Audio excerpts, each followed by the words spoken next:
सुवर्णपद्मिनी तटान्त दिव्यहर्म्यवासिने सुपर्णवाहन प्रियाय सूर्यकोटि तेजसे अपर्णया विहारिणे फणाधरेन्द्रधारिणे सदा नमः शिवाय ते सदा शिवाय शम्भवे।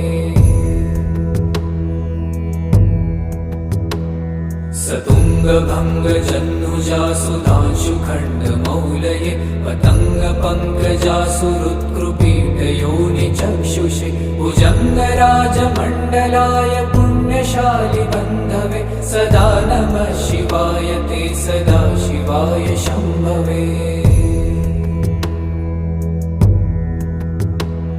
चतुर्मुखाननारविन्द वेदगीतभूतये चतुर्भुजानुजा शरीर शोभमानमूर्तये चतुर्विधार्थदान